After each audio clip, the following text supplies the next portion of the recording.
শখ করে জীবনে প্রথম বিয়ে করলাম, কিন্তু সমস্যা হচ্ছে আমার বউ তোতলা। যদিও সেটা আমি বিয়ের আগে জানতাম না। আজ আমাদের বাসর রাত, তাই বাসর ঘরে প্রবেশ করলাম। মনে অনেক আনন্দ নিয়ে বাসর ঘরে প্রবেশ করেছি। বউয়ের কাছে যেতেই বউ আমার পায়ে সালাম করলো, তারপর সে খাটের উপর গিয়ে বসলো। আমি বউয়ের পাশে বসলাম। তোমার সাথে তো আমার বিয়ে হলো, কিন্তু এখনো তোমার নামটাই আমার জানা হলো না। কি নাম তোমার? জি, আমার নাম তেয়ং। বইয়ের এই অবস্থা দেখে আমার নিজেরই নিঃশ্বাস বন্ধ হয়ে যাওয়ার অবস্থা। আমি আবার বললাম, তোমার তোতলানোর রোগ আছে নাকি? আসলে সবসময় হয় না, মাঝে মধ্যেই হয়। ও আচ্ছা, তাহলে ঠিক আছে। আচ্ছা, তোমার জীবনে একটি স্মরণীয় ঘটনা বলো। স্মরণীয় ঘটনা বলতে একবার আমার খালাতো ভাই আমাকে দৌড়ানি দিয়েছিল। পরে আমি একটা লোকে কলা নিয়ে দৌড় দিয়েছিলাম। বইয়ের তোতলানোর কারণে উল্টোপাল্টা জিনিসগুলো আগে আমার মাথায় আসছে। না ভাই, এই মেয়ের সাথে আর কথা বলা যাবে না। অনেক রাত হয়েছে, চলুন এবার ঘুমাই। আপনি আমাকে আজ আর আদর করতে পারবো না, আমি খুব ক্লান্ত। বউ আমাকে হাত দিয়ে ইশারা করলো, মানে সে এখনো এর মাঝে আটকে আছে। অনেকক্ষণ পরে সে বলল, আপনি আমাকে আপনি আপনি করে কেন বলছেন, তুমি করেই বলুন। আচ্ছা ঠিক আছে, চলো ঘুমাই।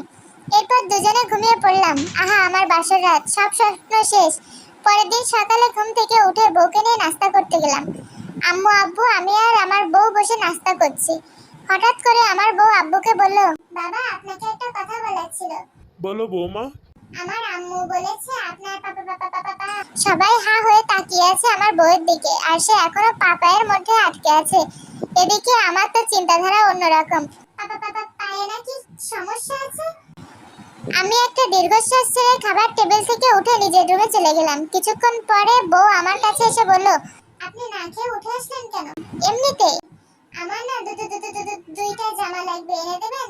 দেখো, তুমি যা বলবে আমাকে একটা কাগজে লিখে দেবে। তোমার এসব কথার জন্য আমার কবে না জানি হার্ট অ্যাটাক হয়ে যায়। আরে আমি কি সবসময় তোতলাই নাকি? মাঝে মাঝে। হ্যাঁ, আর এমন সময় তোতলানো শুরু করো যে আমার মাথায় তখন উল্টোপাল্টা জিনিস ঘুরে। আপনি এত শিওর আমি এখন বকা দেবে? আটকে গেছে, ভালোই হয়েছে। তখন সে বলল, বেশি বোঝেন কেন? প্লিজ, তোমার কিছু বলার থাকলে কাগজে লিখে দেবে। আচ্ছা শুনেন, রাতে তো আপনার খাইছে রে, আবার দেখে ফেলছে নাকি? তাহলে তো সর্বনাশ। এই নাও পানি খাও।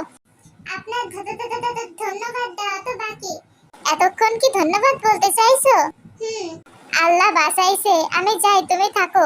কোথায় যাচ্ছেন? অফিসে যাচ্ছি। ও, আপনার জন্য তো আমি একটা গিফট এনেছি। কি গিফট? আপনার জন্য একটা আরে জায়গা কেনার কি দরকার ছিল? আমার তো অনেক আছে। বউ আমাকে হাত দিয়ে ইশারা করলো, মানে সে এখনো যাজাইয়ের মধ্যে আছে।